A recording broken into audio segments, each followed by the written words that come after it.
Hello, and welcome back to Pathfinder. My name is Philip, and I'm here to talk about Pathfinder 2nd Edition.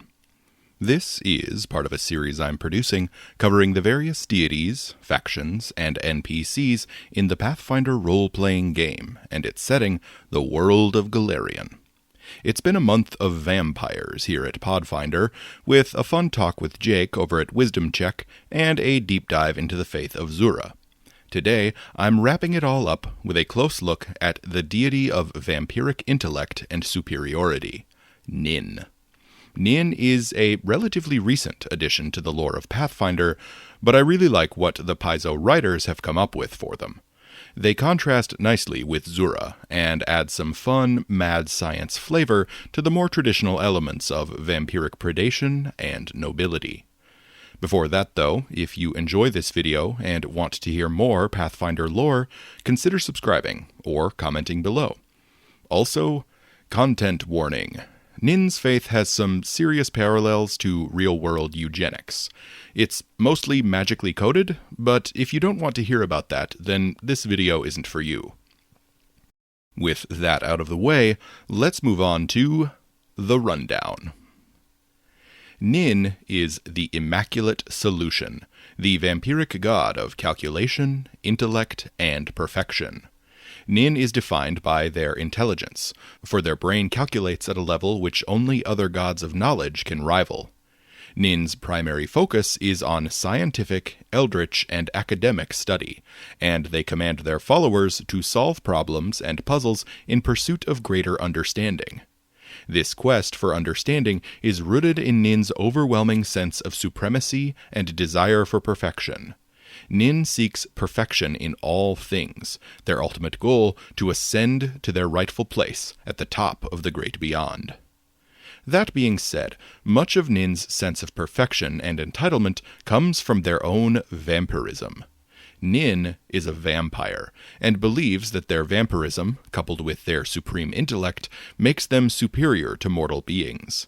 They see living creatures as inherently inferior, and worthy only to serve as food or perhaps test subjects. Despite this, Nin doesn't rest on their laurels. They spend their eternity working and striving for advancement and self-improvement, demanding the same of their followers. Nin rarely presents themselves to followers, treating their appearance as a secret, which must be protected and only revealed to those who prove themselves worthy. As such, among followers, Nin is often simply represented as their holy symbol, a pair of skulls facing each other on the backdrop of a blood-dripping book. On the rare occasion when Nin does allow followers to perceive their true form, these followers never get a direct view at Nin themselves. Nin only presents themselves as a reflection in a mirror or other surface. These followers only ever catch a glimpse of their deity, an agender human dressed in precisely tailored white clothing. They wear glasses and carry a tome whose pages bleed. Their skin is dark and their eyes bright red. Notably, their mouth is filled with prominent, sharp fangs. Nin's aversion to appearing in physical form is due in large part to their own devotion to perfection. A body, even a manifested one, presents weaknesses, limitations, and imperfections. Also, I'm using the pronouns they, them in reference to Nin, because they explicitly identify as outside the gender binary, presumably because they believe that they have evolved beyond it. Nin makes their home in the Netherworld, in a realm called Query, which has been explored in surprising detail by Paizo.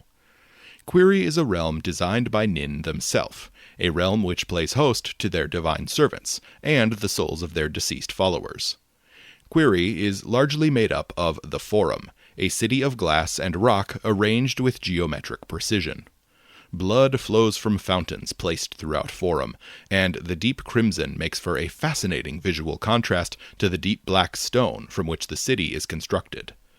The buildings in the Forum are all immaculately designed works of architectural mastery, and are mostly libraries, laboratories, and other research or academic facilities. The city is managed on a day-to-day basis by the Quorum of the Faultless, a council of Nin's most powerful and loyal servants. Unsurprisingly, Nin treats access to their realm as a tightly controlled and highly policed privilege. One of the main duties of the Quorum of the Faultless is to assess the worthiness of the denizens of Query. Those who are not deemed worthy are removed from Query immediately. One way the citizens of Query might prove themselves is to spend time in the Eternal Calculator, a space outside of time in which the weakest spirits in Query perform scientific, eldritch, and mathematical computations at the behest of their overlords.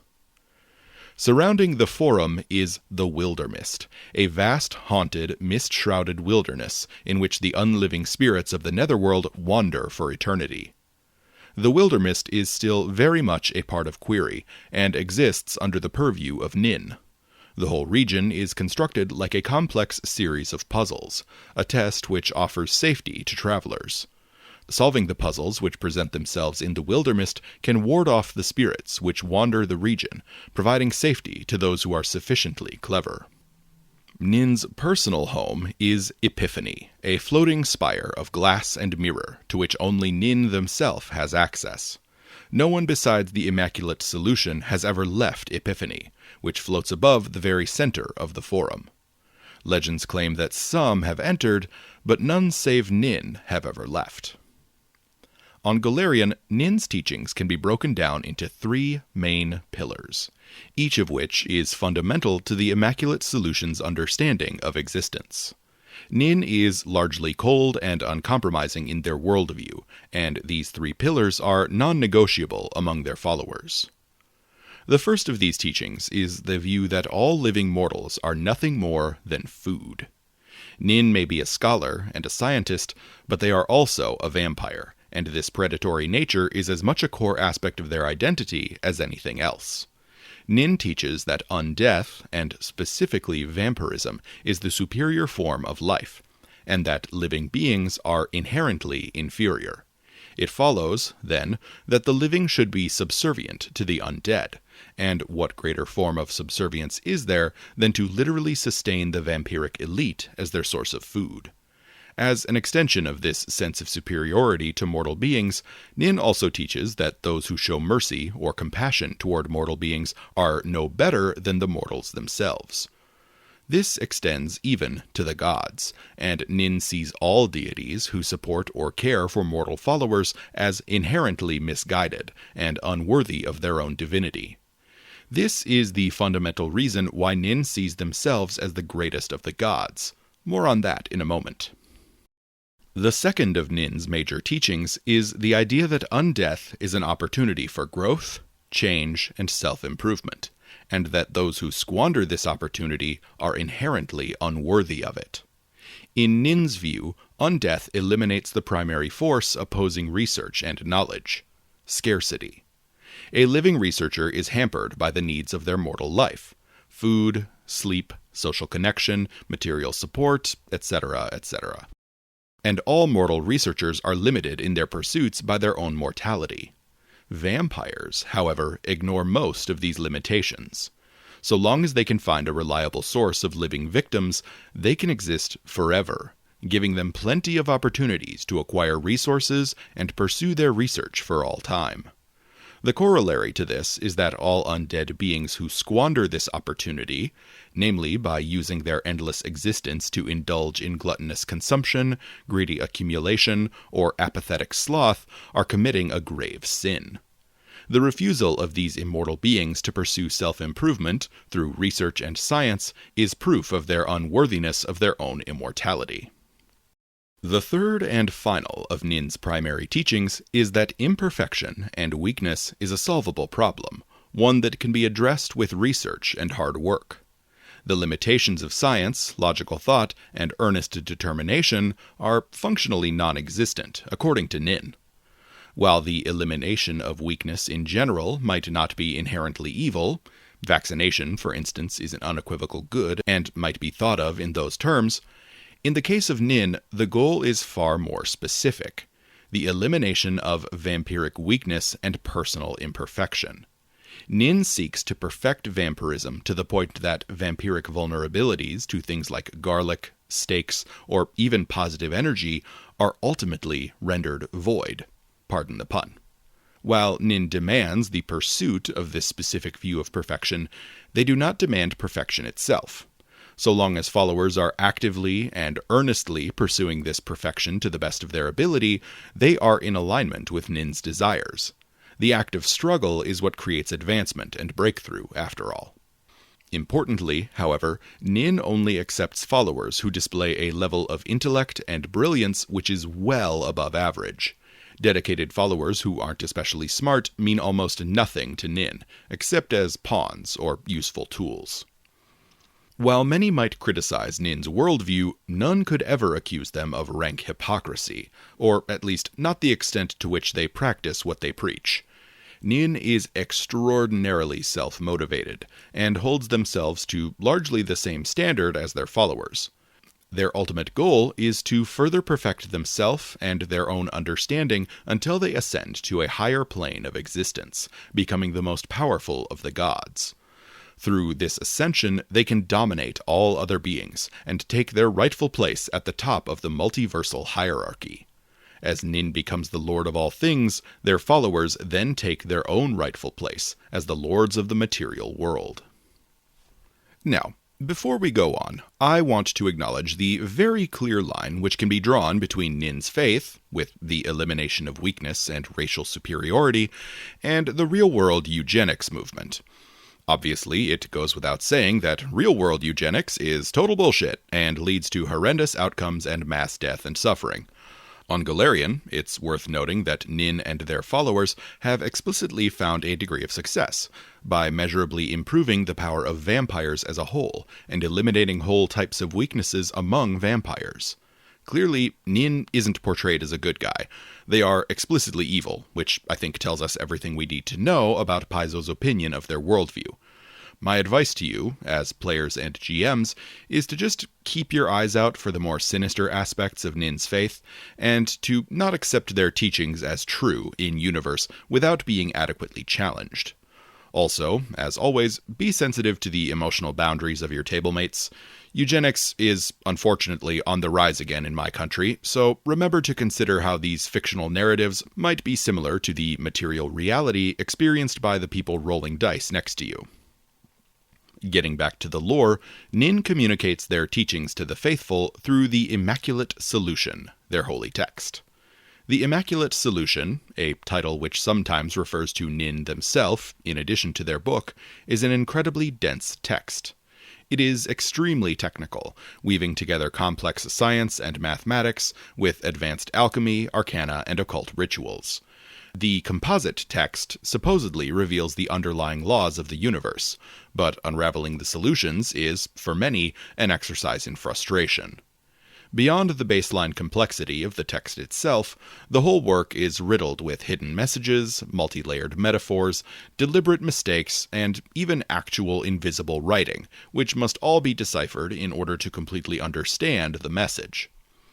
The Immaculate Solution is itself a test, as the process of puzzling it out builds the skills and mindset which a follower of Nin must have in order to follow their deity's teachings. Supposedly, the text is so complex that those who manage to unravel every mystery within are visited by Nin and brought to query, where they might further prove their worthiness. Beyond the official Immaculate Solution, a number of supplementary texts have been produced by followers of Nin. These are largely academic in nature, and each offers a unique analysis of the core work, from the perspectives of various intellectuals within the faith. While many of these treatises act as academic papers, they are often collected into an anthology work referred to as the Collected Truths. The Collected Truths are ultimately secondary texts intended to provide context and interpretation, but they are often studied alongside the Immaculate Solution. Nin's teachings are extremely niche in their appeal, and the vast majority of their followers are highly intellectual.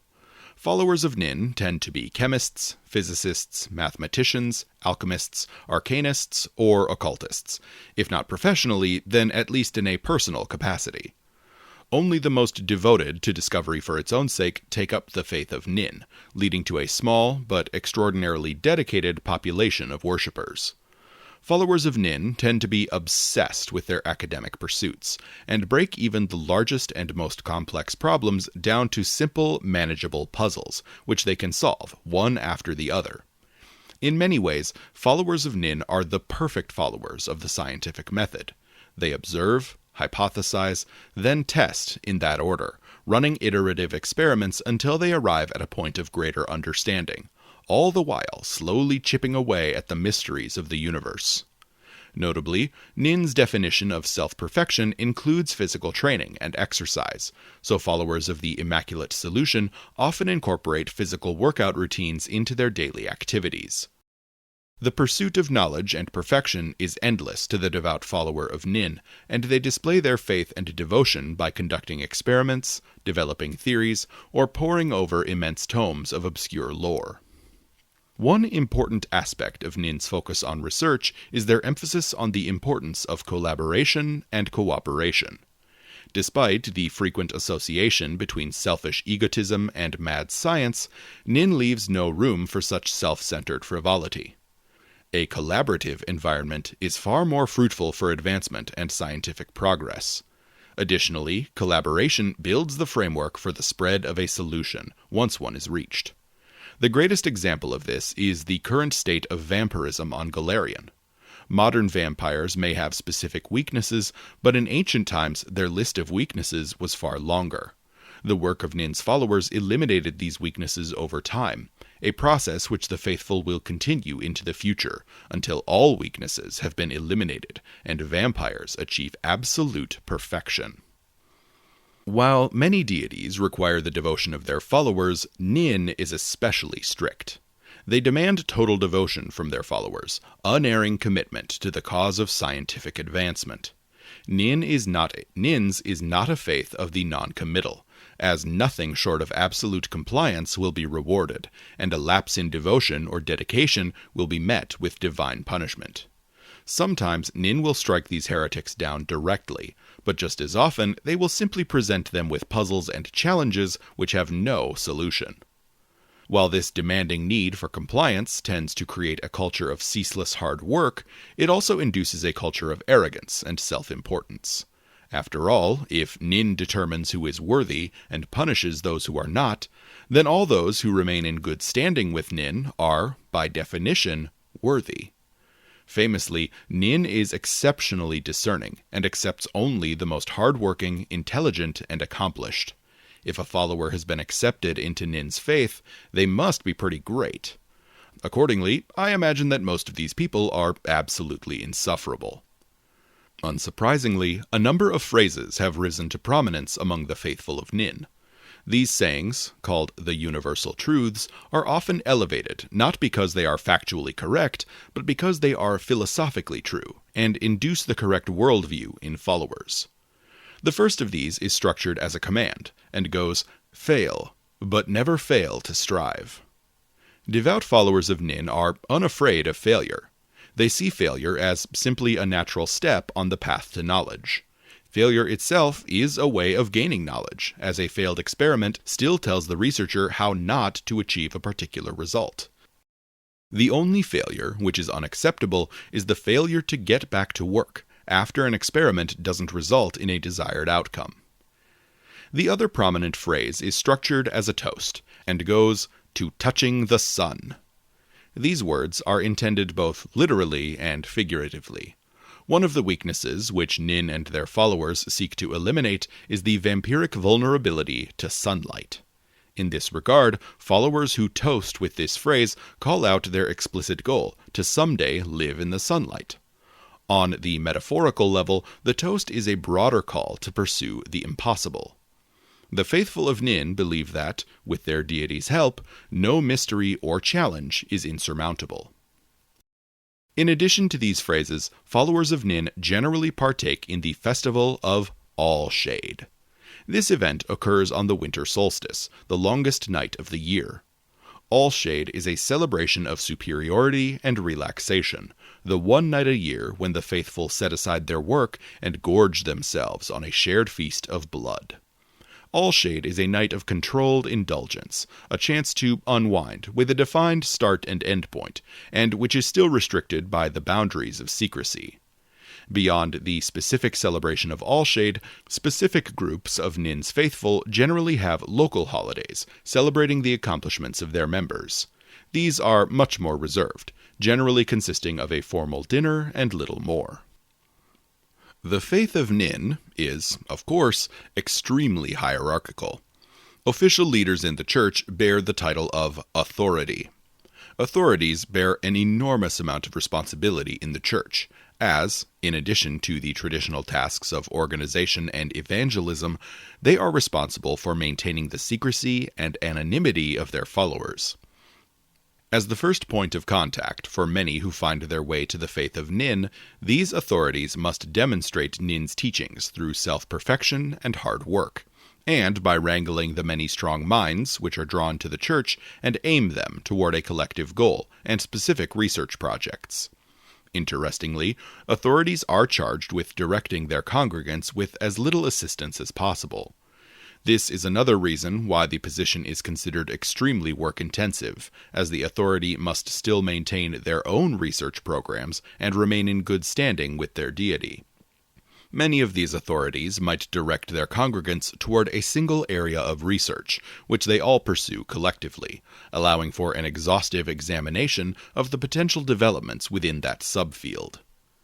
While the lives of authorities are extremely busy, they still gather together from time to time at events called conferences. Each conference serves multiple purposes. At conferences, authorities exchange research notes in the hopes of discovering new breakthroughs or opportunities for collaboration. Additionally, authorities might use the opportunity to locate new congregations for followers who don't fit their own preferred areas of research. Of course, the highly competitive nature of Nin's faith isn't absent from these gatherings. Conferences often become hugely competitive, with authorities attempting to steal the spotlight from one another by showing off the accomplishments of their congregants. This fierce competition exists in tension with the need for collaboration, but only rarely does this tension result in a breakdown of the conference. Nin's faithful are supremely secretive, and formal temples to Nin are functionally unknown to anyone outside of the faith. This is, in large part, due to the specific nature with which Nin's faith is practiced. Followers of Nin don't gather for formal worship services involving song, prayer, or the reading of scripture. Instead, followers engage in worship by continuing their diligent research or collaborating with partners in the faith. For this reason, sites of worship for Nin might be easily hidden in otherwise secular spaces. Private laboratories and libraries are perfect for engaging in the worship of Nin, as access could be controlled to members of the faith without drawing the suspicion of the wider public. This would be especially true in major cities like Absalom or Caliphas, where secretive groups are a dime a dozen. In locations where the faithful might not be able to craft wholly private labs, the wealthy members of the faith will construct secluded private spaces of worship in their own homes. These might have some laboratory equipment, but likely contain large private collections of books. All formal spaces dedicated to Nin include within their literary collections both the Immaculate Solution and the Universal Truths, as well as whole collections of occult, arcane, and divine lore, and vampiric history. These spaces are often decorated with mirrors and pools of still water. These are intended as viewing spaces for Nin, who only ever manifests in the form of a reflection. In these private religious spaces, faith in Nin is practiced through the sharing of information and the discussion of theories. In many ways, formal worship services to Nin look a lot more like academic conferences, complete with scholastic debates, formal addresses, and public critiques of theories. Displays of successful experiments are common as well, and the culture of one-upsmanship in Nin-adjacent circles pervades these events as well. On the more explicitly religious side of things, formal blood-drinking ceremonies often commence during sacred gatherings. In areas where the faith doesn't have the ability to construct entirely private spaces, followers might, instead, construct subtle shrines hidden in public libraries, or non-sanctified laboratories. These might consist of altars designed to look like tables, or holy symbols inscribed in secret locations, like the undersides of desks or the inside covers of specific books. These non-private spaces challenge followers to express their faith without discovery, a challenge which many of them likely relish as a chance to prove their skill and devotion. History and legends. While Nin encourages the sharing of knowledge among their followers, they themselves are steeped in mystery. Nin's origins are completely unknown to their followers.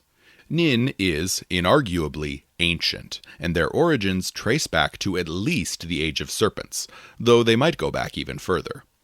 The faith of Nin was practiced in ancient Aslant to some degree, and Nin is known to have had a good working relationship with several Aslanti deities. This is particularly interesting because, according to the Whispering Way, vampirism first appeared on Golarion during the Age of Darkness. Without vampirism, why would the faith of Nin have practitioners? At the same time, we know that Sorshan, Rune Lord of Lust, had a number of Strigoi servitors during the time of ancient Aslant. This is one of those lore contradictions which is likely intentional on Paizo's part, and I doubt we'll ever get a straight answer. After Earthfall came the Age of Darkness, which, contradictingly, led to a decline in the practice of Nin's faith. This is, in large part, due to the safety and security which vampires felt during the centuries of darkness. Direct sunlight presented no threat to their kind, allowing them to relax and become careless. With the return of the sun, however, the vampires learned to fear again, and this fear brought them back to Nin and their promise of perfection and dominance. Over the subsequent millennia, the followers of Nin made tremendous, albeit slow, strides in the field of vampiric perfection. I mentioned this in my discussion with Jake earlier this month, but the Strigoi eventually evolved into 5 additional subspecies of vampire: the aging Nosferatu, the beautiful Moroi, the psychic Vetalarana, the hopping Jiangshi, and the animalistic Vrikolakas. Many of these subspecies display different, and in some cases fewer, weaknesses than their Strigoi progenitors, and it's entirely possible that followers of Nin had some degree of influence on the rise and spread of these subspecies. While methods of experimentation vary, records indicate that whole vampire clans would devote themselves to testing over centuries, exposing themselves or their enemies to different quantities of garlic or different types of wooden stakes in the hopes of discovering resistances which could be passed to other members of their kind. These efforts, undertaken methodically over many centuries, have resulted in the elimination of many vampiric weaknesses. At one time in the ancient past, for instance, the smell of burning lavender would drive vampires away. The naturally occurring spiral patterns in pine cones would induce hypnotic fascination, and the presence of cats would induce a sense of panic. All of these weaknesses are now little more than half-remembered legends, and vampires have no reason to fear such ancient and quaint vulnerabilities. From a meta perspective, I really like this as a means of hand-waving away any weaknesses from real-world vampire folklore which didn't make it into the mechanics of the game. The only other known legend surrounding Nin involves their goal of personal ascension. Nin seeks to elevate their own power and understanding to the point that they can ascend to a higher level of divinity and claim their rightful place at the pinnacle of the multiverse. On this day, the faith claims, Epiphany, the spire of Nin in Query, will come crashing down, cratering in the center of Forum and destroying Nin's divine realm in its entirety. Supposedly, this will mark the end of vampirism itself, though the specifics of this ending are unclear. Optimists within the faith believe that Nin will raise their followers to a higher state of being, while nihilists believe that Nin will simply end the lives of all vampires outright. Unsurprisingly, Nin's faith is practiced in many of the same places as Zura's, or the faith of other undead deities. The nation of Geb, for instance, plays host to a large and relatively public following of the Immaculate Solution. The followers of Nin in Ustalav, by contrast, must exist in secret among the elites of the nation's universities, hidden societies, and noble houses. there also exist a large number of Nin followers in Nidal, the nation devoted to Zon Kuthon, god of darkness and pain. In Nidal, the followers of Nin still need to exist in secret due to the Midnight Lord's status as the state patron deity. But their undead nature gives them a distinct advantage in the torture-centric culture, and their fierce intellect allows them to navigate the social hierarchy under the Black Triune with surprising alacrity. Perhaps the most interesting subculture among Nin's followers, however, exist among the ruins of ancient Aslant. In this region, remnants of Nin's ancient faith during the Aslanti period still exist in the form of abandoned temples, lost statues, and hidden libraries and laboratories filled with forgotten research projects. Followers of Nin in this region display far more collaborative or even cult-like behavior. Relationships. Nin's sense of inherent vampiric superiority, unsurprisingly, makes it difficult for them to form meaningful relationships with many other deities. They treat all deities who see living mortals as worthy of affection and love with nothing but derision. Living mortals are inferior to vampiric undead perfection, and so gods who accept living mortals must be inferior to Nin, who sees the righteous order of the world. This applies to basically all benevolent gods, but also to many other deities who refuse to acknowledge the inherent supremacy of vampires and vampirism.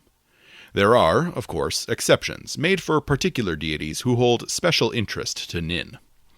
For instance, Nin typically gets along well with deities of knowledge and self-perfection. The most prominent of these are Nethys and Irori. Nethys and Nin share an interest in research and learning, leaving them with little to argue over. That said, followers of the two deities can often come to blows as they seek secrets and knowledge for themselves. Similarly, while Irori and Nin might have many similar worldviews, the predatory nature of vampires is generally seen negatively by devout Irorans. Nin also holds Pharasma as a deity in high regard, in large part because of her status as a fulcrum of reality. For her part, Pharasma sees Nin as little more than a particularly intelligent undead, and thus a being which must eventually be destroyed in the name of the cycle of life and death. Even Nin's favor, due to shared interests, however, cannot avert their ire toward a deity who slights them. Vapula, the keeper of the Pyrite Vault, is one such example. Vapula is an infernal duke, a demigod who rules over the treasure room of Dis, the second layer of hell. The treasure room of Dis is the Pyrite Vault, and this is where Vapula stores the vast quantities of secret knowledge he has collected. Nin has tried and failed on numerous occasions to weasel these secrets out of Vapula, with each failure building up tension between the two. Nin has relatively few allies in the modern era. Historically, they got along well with several of the ancient Aslanti gods. Amaznan, the Aslanti god of magic, and Lysala, the Thessalonian goddess of runes, both had good working relationships with Nin. Since Nin's return to prominence among vampires, they've cultivated alliances with other deities who support similar groups.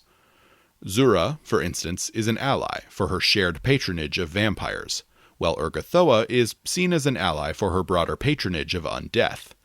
Camazotz has parallels due to their patronage of blood drinkers, while Yejing is recognized for his patronage of those who live in the shadows. Even Lamashtu, mother of monsters, is seen as an ally for her cleverness and creativity in the creation of new monstrous offspring. With all of these so-called allies, however, there's always an asterisk. Nin always sees themselves as superior. Zura and Urgathoa are too gluttonous, and the other allied deities are too unfocused or too unrefined. Ultimately, the only deity who is worthy of Nin's unqualified praise and appreciation is Nin themselves. One specific antagonism, which I don't see listed, is the potential rivalry between Nin and deities of the sun.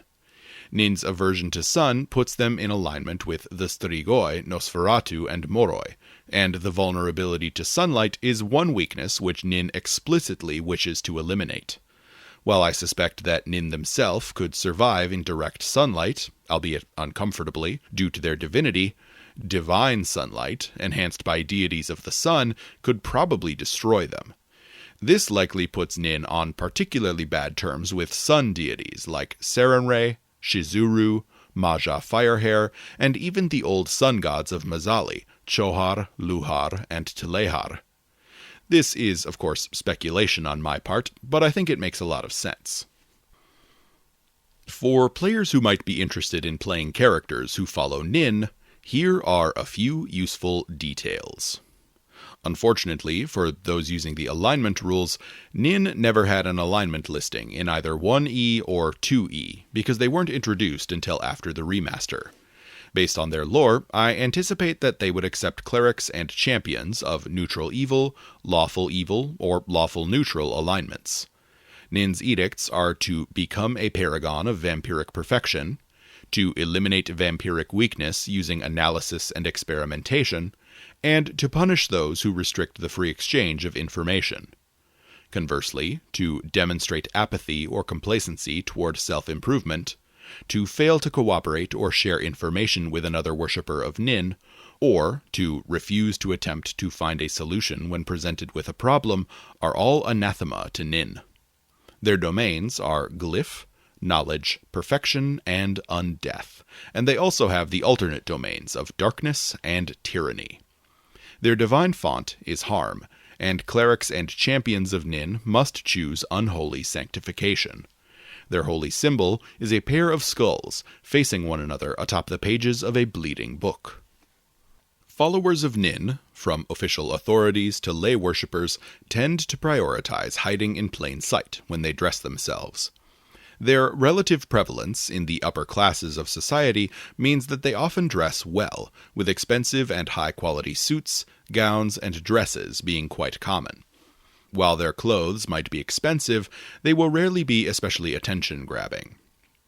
Followers of Nin will want to appear well-off and upwardly mobile, but not in a way which draws attention. The most notable thing about them is their likely tendency toward cleanliness, as many followers of Nin work to keep themselves and their clothing in pristine condition. Very rarely do they wish to present as undead beings, or as Nin worshippers, except in places like Geb, where they might be accepted. In most societies, they generally convey their faith in Nin through hidden symbols or imagery. When actively displaying their faith, Nin's followers will gravitate toward their sacred colors, white and red. White is considered the dominant of the two colors, and makes up the bulk of ceremonial dress. Red, meanwhile, is reserved for accents, typically in the form of red gems, like rubies, integrated into jewelry. Nin's sacred weapon is the sword cane, a weapon which evokes thoughts of the archetypical Victorian gentleman, a motif which is common among followers of Nin. For this reason, fighting styles which emulate more gentlemanly forms of combat might be especially common among followers of Nin. These might include fencing with piercing or slashing weapons in the sword group. That same tendency toward dueling, or so-called refined combat, might lead toward the prevalence of dueling pistols or similar firearms. I could also see the followers of Nin focusing on regionally or culturally important weapons in whatever region they live in. The falcata in Taldor, the bladed scarf in Varisia, or the dancer's spear in Molthun, to list a few examples. Nin's faith takes an interesting approach to animals. While the rules clearly list the spider as Nin's favored animal, the lore surrounding Nin makes it very clear that spiders are not intended to serve as sacred to Nin or their followers. Followers of Nin have a lot of parallels to spiders. Both are predators, both display a tendency toward mental dexterity, with the spider's web, for instance, and both are generally despised or feared by the wider mortal population. That said, devout followers of Nin would never see a spider as something worthy of veneration. Like mortal humanoids, spiders are beneath Nin's faithful. I could see followers of Nin having spiders as familiars, but they might just as easily gravitate toward crows, ravens, owls, mice, rats, cats, or any number of other creatures, which might work well in a high society, nocturnal, or laboratory setting. Because of Nin's focus on intellectual improvements and research, many of their followers will tend toward classes which emphasize one of the three mental stats: intelligence, wisdom, or charisma. For this reason, clerics of Nin are almost certainly members of the cloistered doctrine, and I imagine that there are relatively few champions, though those which do exist might be followers of the desecration cause. Among the martial classes, I expect the Investigator, Alchemist, Mastermind Rogue, and Tome Thaumaturge are all relatively common among Nin's faithful, with Maguses, Inventors, Commanders, and even the occasional Outwit Ranger being somewhat common as well. For casters, I expect that the Wizard and the Enigma Bard are probably the most common, with their emphasis on knowledge gathering. The same could likely be said of the Lore Mystery Oracle, or the Inscribed One or Unseen Broker Witch Patrons. The emphasis on self-perfection might even appeal to a few vampire monks. Archetypes which might be prevalent among followers of Nin include the Archaeologist, the Captivator, the Clockwork Reanimator, the Duelist, the Eldritch Researcher, the Lepidstadt Surgeon, the Linguist, the Lore Master, the Ritualist, and the Sanguimancer. Obviously, vampires are the most common followers of Nin, and make up the vast, vast majority of their faithful. Vampires devoted to Nin might have originally been members of any ancestry, as Nin themselves has no inherent biases toward or against a particular ancestry. Of the major subgroups of vampires, Nin's faith likely holds the strongest appeal to the Nosferatu or the Moroi, with some Vetalarana likely finding it appealing as well. Interestingly, Nin's teachings also appeal to a few other undead beings. Liches, with their strong tendency toward academia and scholarship, see Nin's edicts surrounding research and study as highly appealing. Ghosts, with their eternal lives and desire for meaning, also have a lot of appeal in the lessons of the Immaculate Solution. Even more interestingly, a small number of living mortals also follow Nin. These are typically scholars seeking vampirism so they might live forever. Due to Nin's firm stance on the supremacy of vampires, however, these living followers must often isolate themselves from the undead followers of Nin, lest they be consumed as food. Followers of Nin are driven by their obsession with perfection.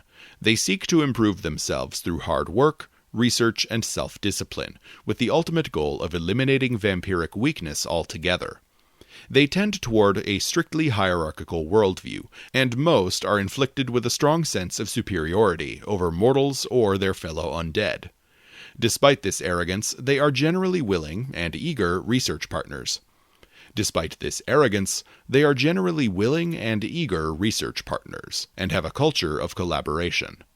They likely either hide in plain sight among mortals in high society, or lock themselves away in hidden labs or libraries. For GMs looking to incorporate Nin and their followers into a campaign, here are some ideas. Nin certainly has divine servitors in the form of vampires, spirits, and shades who make their homes in the divine realm of Quiri. The most elite among them are the members of the aforementioned Quorum of the Faultless, who ensure that the denizens of Quiri live up to Nin's high standards. While Nin likely makes use of these servants, the method by which they do this hasn't been explored by Paizo. Nin requires a lot of their followers, and even those who earn their favor are not immune from these challenges. When Nin chooses to bless a follower, they present a series of tests and puzzles to that follower, and only by solving these puzzles can the follower prove themselves worthy of their deity's blessing. Like I mentioned earlier, followers of Nin are rarely presented with a direct vision of their deity, and instead see the Immaculate Solution's form only as a reflection in a mirrored surface. Puzzles are also a tool which Nin employs when dealing with those who disappoint them. Followers who draw Nin's ire are instead presented with divine puzzles, which, unbeknownst to them, have no solution, and are designed to infuriate. The first major idea I have for storylines involving the followers of Nin is to pit a group of good guy heroes against a cabal of vampiric scholars and researchers, whose efforts are being coordinated by an anonymous puppet master. These vampires are actively working toward the perfection of vampirism, and making alarming progress under the increasing pressure of their mysterious director. As the PCs track down and eliminate these semi-independent researchers, they gain more clues about the mastermind's identity. They eventually locate the mastermind and discover the truth. The coordinator is a living mortal. The mastermind has refused to transform into a vampire until they can develop a strain of vampirism which has no weaknesses, thus following Nin's intentions. Their efforts have been growing more desperate as they've begun to age, and now they are at the end of their life and run the risk of dying if they can't complete their transformation soon. This could make for a really exciting final boss fight, as the mastermind rushes their formulations to transform before the heroes arrive to stop them. If you want to, instead, put the followers of Nin in the role of the protagonist, it might be fun to build the campaign around a party of vampire or dhampir Nin worshippers. These followers of Nin might have been given a puzzle or quest by their deity or one of their servitors to gather vampiric lore from vampires all around Golarion. To accomplish this, they will need to travel from region to region, meeting scholars and powerful beings from all the major subtypes of vampires. For instance, in Ustalav they could meet with a powerful Nosferatu alchemist and a Vrikolakas plague-bearer. In Geb, or on the Isle of Terror, they could meet with a powerful noble Moroi, who maintains an ancient library. In Vudra, they could seek out a learned Vitala sage, who has absorbed the memories and mental powers of dozens of scholars. In Tian Sha, they could travel the haunted forests of Shenmen in search of a powerful but secretive Jiangxi regional governor. This could conclude with a journey into the depths of the Netherworld to seek out the origins of the Strigoi and vampirism as a whole. Finally, it might be fun to place a follower of Nin in a morally gray narrative role. A vizier to a king or local lord might be highly effective at their job and be bettering the lives of the citizenry. But what if that skill comes about from an immortal life, and the vizier is a vampire? Sure, this character could be explicitly evil, but it would be more interesting if they were genuinely helping people, not out of benevolence, but out of some strange sense of vampiric superiority. If the vizier interprets Nin's teachings surrounding vampiric superiority as a directive to create a utopia for their servants, then they might actually be doing a lot of good for the people they rule over. Even their vampiric hunger might be controlled in a manner which minimizes harm, with the vizier feeding on convicted criminals and those condemned to death. In this case, should the PCs work to undermine the efforts of someone who might be personally evil, but who does a lot of good for others? Of course, I'm not saying that one answer or the other is right, only that it could be fun to explore. Sources and additional reading. There are only two major sources detailing Nin and their faith. The primary source for this video, and the master source for all things Nin, is the back matter article in To Blot Out the Sun, Book 3 of the Shades of Blood adventure path. A follower of Nin also plays a prominent role in that book, so additional useful information could be found in the adventure itself. Supplemental information can be found in the one-pager on Nin found in Divine Mysteries, as well as the brief examination of the Children of the Night pantheon. Beyond these two sources, no direct information has been published featuring Nin or their followers. Nin is a very recent addition to the lore, so keep your eye out for further appearances in the future. So, that's it. That's Nin, the Immaculate Solution, the vampiric deity of self-perfection and esoteric science. They present a fun and interesting contrast to Zura from the last video, and I appreciate that Paizo has provided an interesting new perspective on vampirism. Nin and their followers are great for manipulative mastermind villains, who are filled with a sense of haughty superiority. They are intelligent problem solvers who appreciate cleverness and knowledge for its own sake. This video closes out my vampire-themed content for October. To those of you who celebrate it, happy Halloween. I hope you've had a wonderful, spooky season. I'll be spending tonight trick-or-treating with my wife and child, probably dressed up as the grannies from Bluey. November will be a slow month for video premieres here on Pathfinder. Those of you who were around last year might remember a little seasonal celebration in the month of December. Well, given that Paizo is currently releasing a certain thematically appropriate AP, I think it's about time for a sequel series of sorts. More information to follow. Thanks for watching, and I'll see you next time.